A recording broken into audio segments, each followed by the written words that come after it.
आज मालबाजार में पश्चिम बंगाल आदिवासी डेवलपमेंट और cultural board under tribal development department में डूअर्स कर अलग अलग क्षेत्र से कुछ आदिवासी युवा ने मिल के पहुँचलाई। डिपार्टमेंट कार्यालय में आरटीआई एक्ट 2005 कर तहत एगो आरटीआई फाइल भी कर लाई। युवा मन जानकारी दिलाई जे आरटीआई कॉपी में विशेष करके आदिवासी समुदाय कर लागिन सरकार से आवे वाला फंड कर जानकारी मांगल जा है। साथ ही ई बेर 2021 में लगभग 13 करोड़ 60 लाख रुपया फंड आए रहे, लेकिन ये पैसा कहाँ और कितना खर्चा होला। साथ ही जितना भी आदिवासी परिवार के घर अलॉट हो है सेकर नाम लिस्ट मांगल जा है। युवा मन द्वारा जनाल गया कि पहले भी हमरे ई विषय में एप्लीकेशन दे रही, लेकिन बोर्ड कर सदस्य मने जानकारी देवे से मना कर दिलाई। सहले ई बेर हमरे प्रेस कॉन्फ्रेंस कर माध्यम से आरटीआई फाइल कर थी और कहलाई कि अगर ई बेर जानकारी नहीं मिलला खले बड़का आंदोलन भी हुई और पूरा डूअर्स तराई कर युवा मने एकजुट हो के यहाँ उपस्थित हो गई। ई दिन विशेष रूप से उपस्थित रहा आर्यन एक्का, हेमंत कुजूर, सामुएल नाइक, रोहित खालको, सागर कुम्हार और राजेश सोरेन आदि।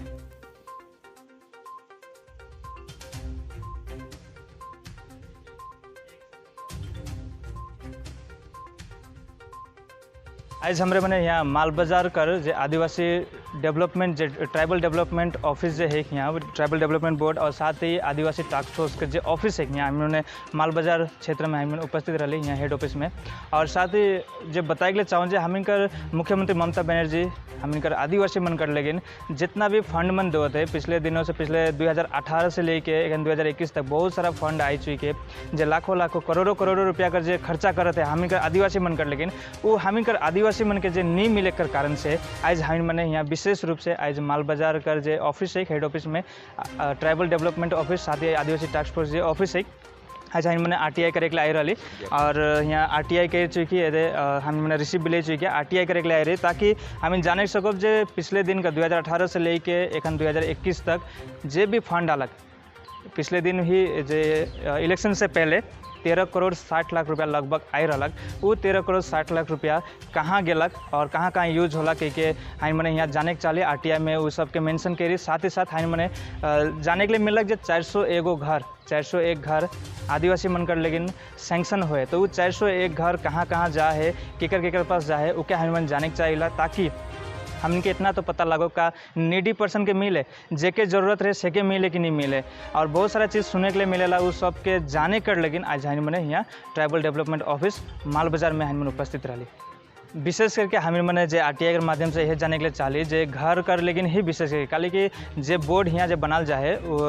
जो फंड का 13 करोड़ और 60 लाख रुपया कर जो फंड आ है ई बेर 2021 में इलेक्शन से पहले जाए रहे उकर अनुसार काफ़ी सारा यहाँ बोर्ड लगाल जाए और उकर में कई ठो कम्युनिटी हॉल है का है ये सब कर वहाँ लिस्ट टाइम दिल जाए। लेकिन वो कम्युनिटी हॉल कर अलावा हम मैंने यह जाने के लिए चाहिए कि 401 जो घर है वो कौन आदमी टेन जा है उकर लिस्ट हमें के लागी और नाम लिस्ट कर साथ में उकर एड्रेस भी लागी ताकि हमें के पता तो चलो कि सही आदमी के मिले कि नहीं मिले। यहाँ आरटीआई में यह चीज़ लेगी आई मीन जे we need the entire beneficiary name list and address details those who got the houses और we need all the details regarding funds used on behalf of the West Bengal Adivasi Development and Culture Board and Adivasi Task Force। दुईगो board है, दुईगो board में करोड़ों करोड़ों रुपया होते हैं। हमने कर मुख्यमंत्री ममता बनर्जी करोड़ों रुपया आदिवासी डेवलपमेंट कर लेकिन आदिवासी मन कर उन्नति कर लेकिन देते, लेकिन वो आदिवासी मन तक काली नहीं पुगते। वो आदिवासी मन का डेवलपमेंट एखन तक काली नहीं होते। इकर बीच में का कोनो ऐसा है जे एक बीच में पैसा हेराई जाते एक हमें जाने के चाहिए आरटीआई के माध्यम से। और मैं ये भी बता दे चाहूँ ना पिछले दिन एगो एप्लीकेशन भी हम कर रही लेकिन ऑफिस से हमने के साफ मना कर दिया कि हमें तोरे के लिस्ट नहीं दो कि हमके मना कर दिला। इसलिए आज बाध्य हो के हमने के आरटीआई करे पड़लक और साथ ही साथ आरटीआई कर साथ ही साथ हमने प्रेस कॉन्फ्रेंस भी करी थी ताकि ये जो आरटीआई करी से हमने के सही जवाब सही टाइम में मिल जाओ। इके लेके आज हमारे मैंने डूअर्स कर अलग अलग ब्लॉक से कुछ युवा मन रही जो आदिवासी युवा मन हमें कर अधिकार है और आरटीआई हमें का अधिकार भी देवेला ये सब जाने कर। लेकिन चले डूअर्स क्षेत्र का अलग अलग ब्लॉक से मैंने जितना आदिवासी युवा मन ये विषय के लेके आए रही। हमें आदिवासी युवा मन एक ज्ञापन लेके आए तो किस विषय का लेके ज्ञापन देवल गला? ये ज्ञापन देवल जाए विशेष करके बोर्ड की ओर से जो घर बनाते नहीं उकर लिस्ट मांगे खातिर उमन ज्ञापन दिलाई में ये कर तो इसने एक चिट्ठी इकर आगे भी दे रहे 22/7/2021 के ये हरियाणा दे रहे हरियाणा का 22/7/21 और उकर जवाब हमरे 18/8/21 के उकर जवाब हमरे दिली। साथ में जितना भी प्रोजेक्ट सबमिट के करल गेलक जे बोर्ड में कुल 13 करोड़ 60 लाख रुपया सरकार का कार मंजूरी आए रहे सैंक्शन ऑर्डर फंड का। वो फंड के हमरे सब प्रोजेक्ट बनाए करके सबमिट करके भी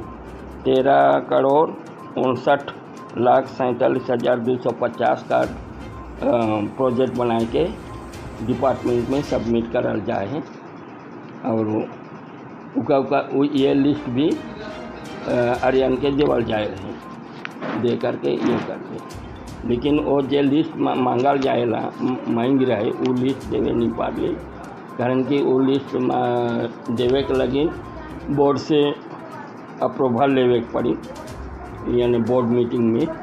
ते चलते उके देवल निकलक। और जब अप्रूवल आवी ये मीटिंग में रखल जाए,